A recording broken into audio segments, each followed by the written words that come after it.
What's impressive to you? Do that, be that. Unless you choose to forever be on the sidelines looking in, you're gonna have to step the fuck up and get in the motherfucking game. I just can't even stand it when the word hard is used. When a motherfucking man tells me something is hard, I just cringe. I'm thinking, are you in this to be softer? Why the fuck would you not expect it to be hard? Why are we even wasting time considering that it is? Two choices, two motherfucking choices. Stay prepared, which victory favors, or buckle at the last second because you ain't ready and eat some shit that makes you look in the mirror and fucking be disappointed in yourself. This shit ain't rocket science. You're going through it daily. Why you gonna keep putting yourself through that shit? I finally just got sick of it. I'm like, fuck that food. It makes me look in the mirror and look down upon myself. Like I've said a million times before, regret is your guideline to living your best life. It is a call from your higher self that you don't even know exists. Your higher self is telling you to step your game up, to live your highest quality of life, your best life. And you know it. Don't hinder yourself from all these things you wish you could partake in just because of some fucking food choices, some motherfucking snacks causes a dude to not walk down the beach without picking his shirt out of areas and shit. Motherfucker, get jacked, fool. What's up, dude? So when life gets stressful and the variables start to really stack up, there's not enough time in your fucking day. What's your self-talk like? Do you need a day off? Maybe a vacation? Maybe a whole new life? How's your fucking self-talk? Are you a victim in your own head due to your certain set of circumstances? Or are you embracing these variables, saying more? Because a motherfucker like me, when life gets stressful, when the variables start to really fucking stack up, I just say more. I want more. Because I know my level of success is directly correlated to my level of stress management. So when I get stressed, I realize that I need to keep that under control. And if I pull off all these motherfucking variables, I level up like a motherfucker.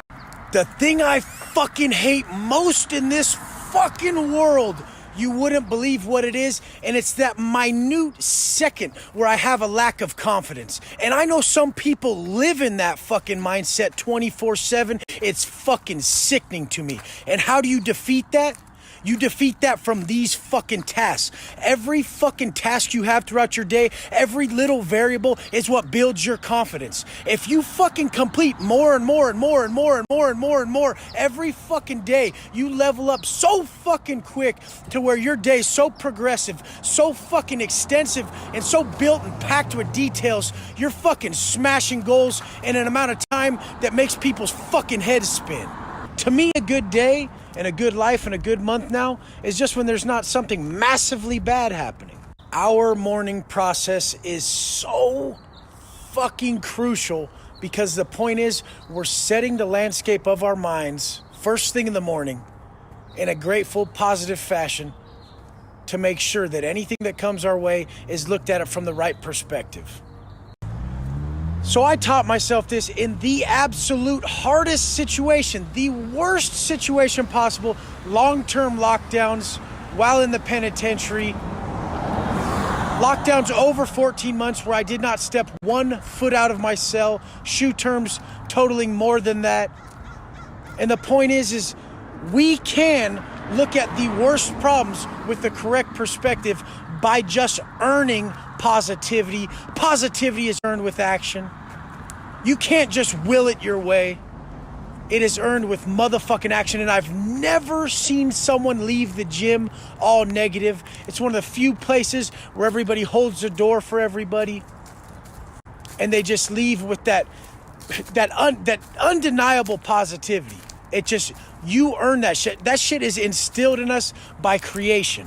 So by far the coolest thing I've seen since I've been out is this collective consciousness, this awakening happening where so many people who used to be like, fuck the world, fuck you, mom and dad, fuck this shit. So many of those people, the people with like a checkered past, the people who look a certain way, so many of those people are waking up and they're saying, you know what?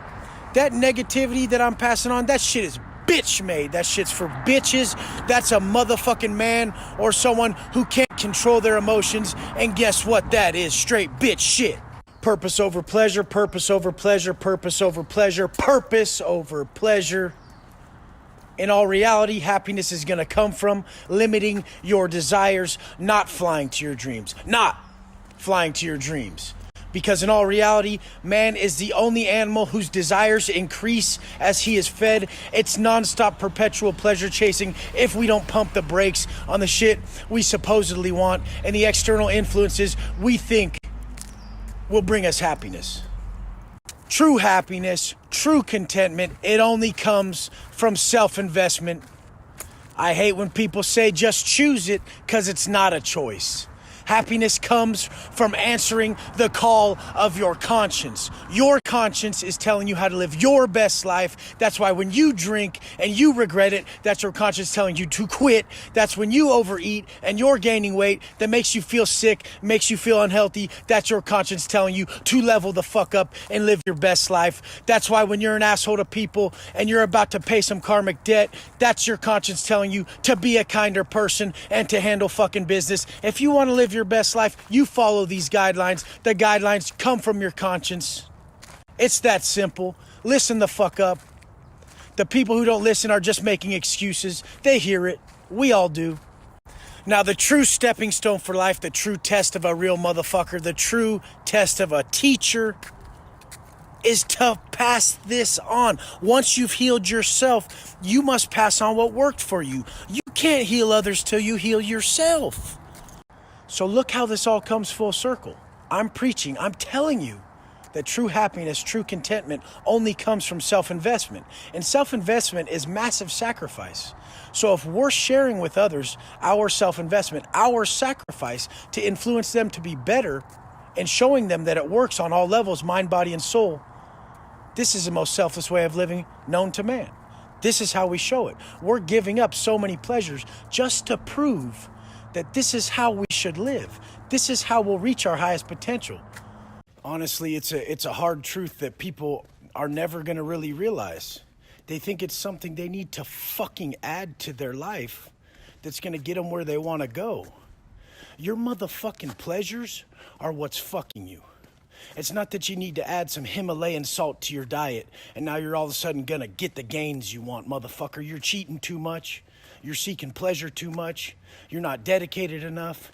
This is the fucking problem. It's not nothing you need to fucking add. When you learn to start your fucking day harder, when you learn to start taking shit away that you like, this is how you get harder. It doesn't come from turning pages and having some light bulb go off if you don't put that shit into action. The only reason I got anywhere is because these quotes and these fucking things I agree with in my heart, I don't sell myself out on. So if I agree with the motherfucking quote, like to know and not to do is not to know, well, I want to fucking know. So I put that shit into fucking action. So then here it is. I hear it already. Well, Wes, it's not about just being hard. No fucking shit. But when you gain self-control, when you gain self-discipline, when you learn to keep your feelings in check, this is across the board. So when a situation arises that you don't necessarily want to be kind on and you want to act upon, you want to smash that motherfucker, you don't, because your feelings are in check.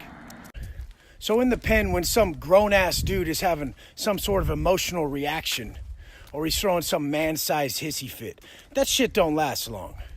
The dude better fucking pump his brakes in the next 2 seconds or he's done. Out here, it's man-sized hissy fits all day. I'll be using some machine and someone will come up and be like, hey, how many you got left? And I'm like, I got a few. You can work in with me. Oh, shit, it's okay. I'll come back. What the fuck is that? Don't be that dude, man. Just fucking don't be that dude in traffic who's fucking all pissed about everything. Nobody wants to be around that shit. Be that dude who's okay with it. Be that dude who doesn't have that scarcity and that victim mentality that the whole world's against him, that the fucking traffic on the freeway is holding him back in life.